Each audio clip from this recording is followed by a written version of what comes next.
A very, very good morning to everybody. So here is your Debarshi introducing you to the extremely beautiful story, even tries and O levels. So evens, my dear students, evens was advertised as evens the break. Why?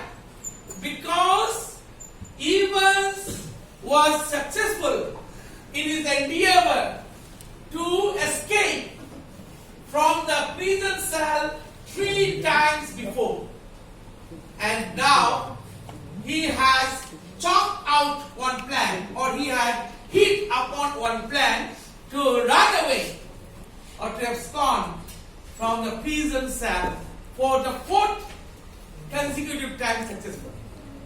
So he had planned, he had talked about one plan, and he would like to materialize his plans. So the process began from the month of September, my dear students. So when it was September, month of last year, the previous year, then Evans, he started practicing German language under the supervision of one German teacher. So he was attending classes of the German teacher since last September, my dear students. So when it was March of the next year, then he expressed his desire, his fervent desire to write O-level German examination. My dear students, O-level means ordinary level. So that was ordinary level German examination, and Evans, he wished to take O-level German examination in the month of March. He expressed his desire to the governor of HM Prison Oxford. So the governor, who is all in all, who is the boss of HM Prison Oxford, Evans expressed his desire, his earnest desire, his fervent desire to write or to appear at O-level German examination. Now, so he had been practicing German language under the supervision of one German teacher, my dear students. When the governor came to know from Evans that he was very much interested to write O-level German examination, then he made a phone call to the secretary of examination board, Oxford. So the secretary was telephoned by the governor. The governor made a phone call to the secretary of examination board, and he apprised him that there is one chap, there is one guy, there is one bub named Evans who wished to write O-level German examination. Okay, so if one examination is to be held inside the prison cell, then there must be one invigilator. The duty and responsibility of the invigilator is to keep constant eye, constant watch, a constant vigil, a constant surveillance on the examinees. So the examinees, they will sit inside the examination hall, and the invigilators will keep constant eye inside the exam hall. So one invigilator was the need of the hour. And so after much searching, they found one invigilator, and his name was Reverend Stewart McClary. Reverend Stewart McClary, and my dear students, he was a person. He was a person He was a person of Saint Mary Max. Reverend Stewart McClary. He was a priest of a village church. And name of the church was Saint Mary Max. So Reverend Stewart McClary was entrusted with the assignment to act as invigilator when the exam will be on inside the prison. Okay. So Reverend Stewart McClary, he was supposed to shoulder the responsibility to act as invigilator. Now, the secretary, he was very much inquisitive to know from the governor whether there is any record of violence against Evans. The governor replied, there is no record of violence against Evans. So, then on the appointed day and time, the invigilator, Reverend Stewart McClary, will come to the viewing of HM Prison of School to conduct the examination, O-level German examination.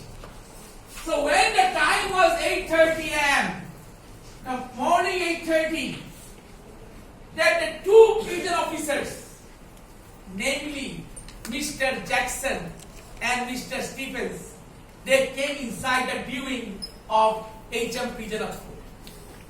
And when they came in, then they had a glance at Evans. Evans' face was unshaven.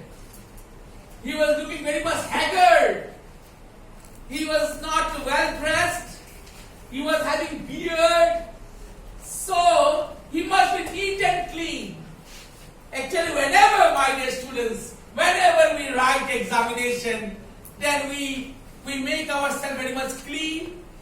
We shave our beards, we take bath, and with a very pure soul, we write examination, we take examination. My dear students.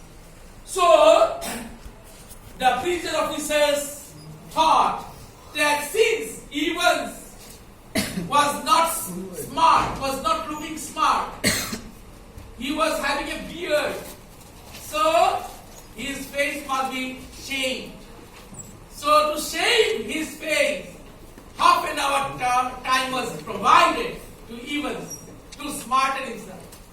So the prison officers, they gave consent to Evans to smarten himself. They provided him half an hour time.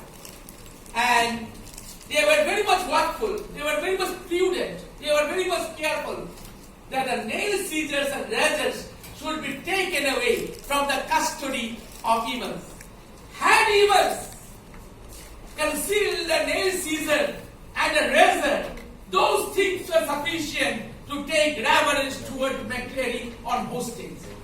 Reverend Stewart McClary could be abducted, could be kidnapped, could be taken on hostage if the nail scissors or the razors were kept in the custody. So they were very much careful. They were keeping constant surveillance, constant vigilance, constant watch, constant eye on Evans, so that these things should be taken away from the possession, from the custody of Evans.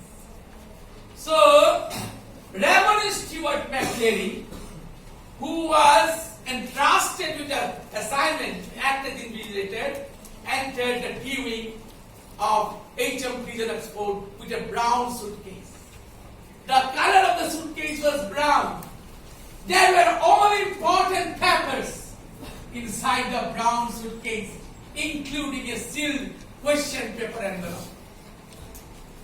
All the important papers were there, and there was a sealed question paper envelope. The question paper is sealed, and it will be opened in front of everybody. He could not open it in advance. So when the exam will start, only just before the exam it could be opened. One correction slip is also provided, because if there are some corrections, some mistakes, some oversights in the question papers, that could be apprised to the examinees, by providing a correction slip. So the exam was supposed to start at 9:15 a.m. and the duration of the exam was 2 hours. So the exam was supposed to end or wind up at 11:15 a.m. But due to unknown reasons, inadvertently, unknown reasons, the exam delayed by 10 minutes. So exam which was supposed to start at 9:15 a.m. started at 9:25 a.m. So since the exam commenced at 9:25 a.m. and the duration of the exam was 2 hours, hence exam was supposed to wind up at 11:25 a.m. my dear students. So the teacher, rather the invigilator, told Evans to write the name of the paper. Name of the paper he should write. Then he should write the index number and exam center number or exam code number. Index number and exam center number, exam code number. This information must be put in black and white very crisply and conspicuously by Evans on the answer script. Now, my dear students, the name of the paper was 021-1. The index number 271, that is 313, and exam code number 271. Okay. So one was 271 and one was 313. Is not it? So this information must be written in black and white on the answer script. That was the advice to him. Anyway, this we find when the story progresses or story advances, we find that this reference, the 6-figure reference, that is 271/313, it served dual purposes. It killed 2 birds with 1 stone. Now the $1 million question is, how did the 6-figure reference, that is 271/313, kill 2 birds with 1 stone? Actually, it is the index number and exam code number, first of all, and then it is also the address of the place where Evans had run away. The address.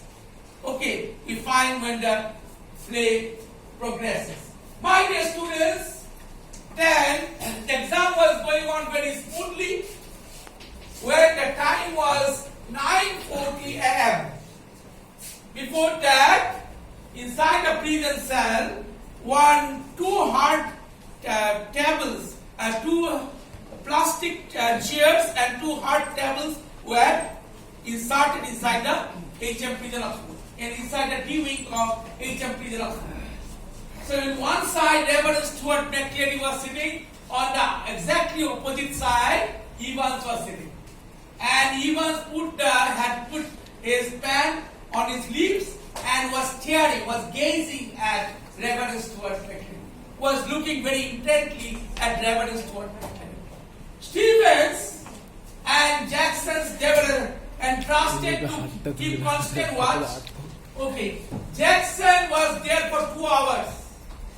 Jackson was told to keep a constant surveillance for 2 hours. And both Evans and Reverend Stuart McCleary, they were thoroughly checked. Had Evans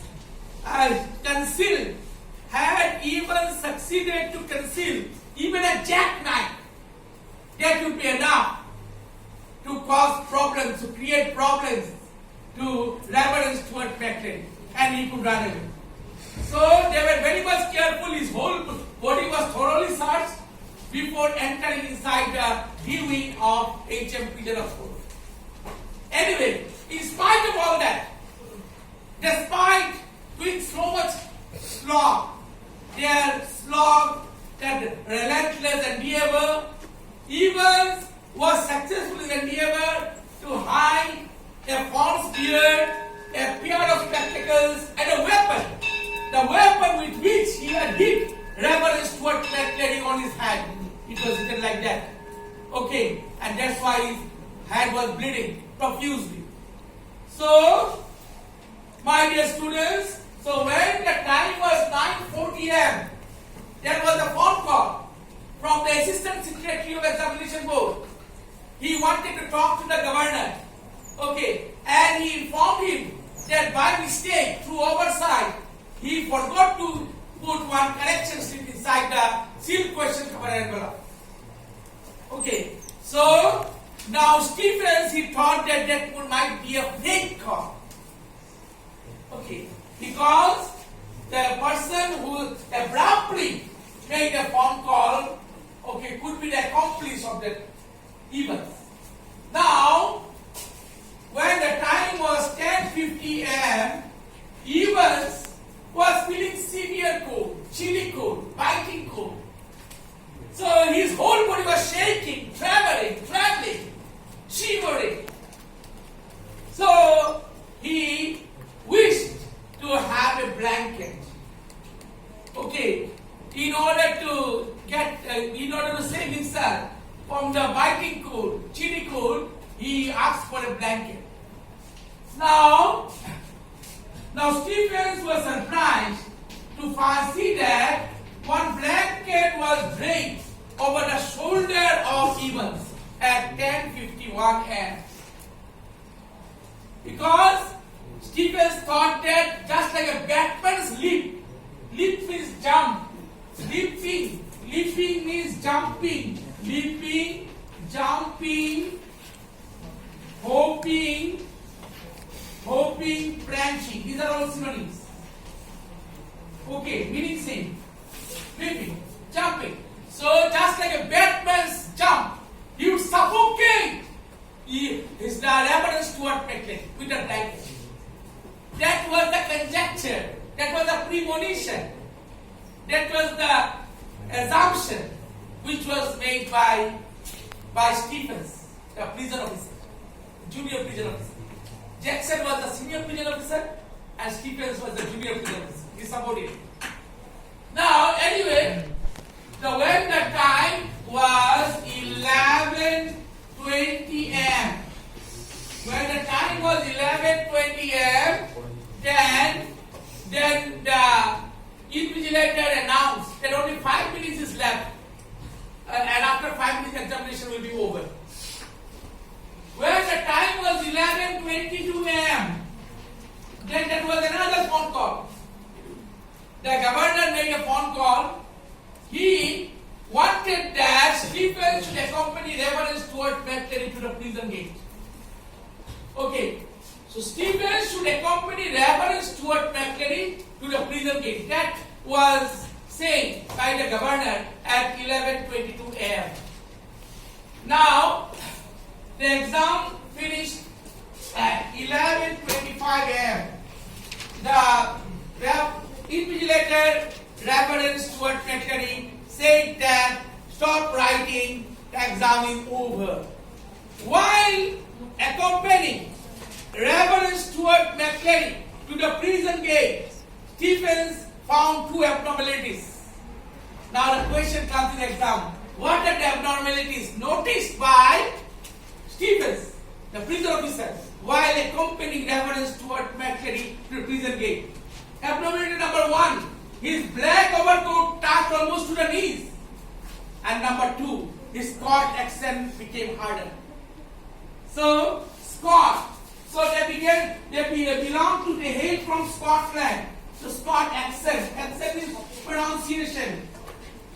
It became harder, changed, absolutely, utterly, exclusively. So these abnormalities were noticed by Stephens, but he did not disclose it. Now Stephens did not mind the abnormalities because there was a phone call from the governor. Okay, governor, that Stephens should escort Reverend Stuart McClary to the prison gate. The secretary wanted Stephens. Secretary wanted that Stephens should escort Debarshi Stuart McLean to the prison gate. So this abnormality is fine, but he did not mind. Now, have you understood, everybody? Thank you.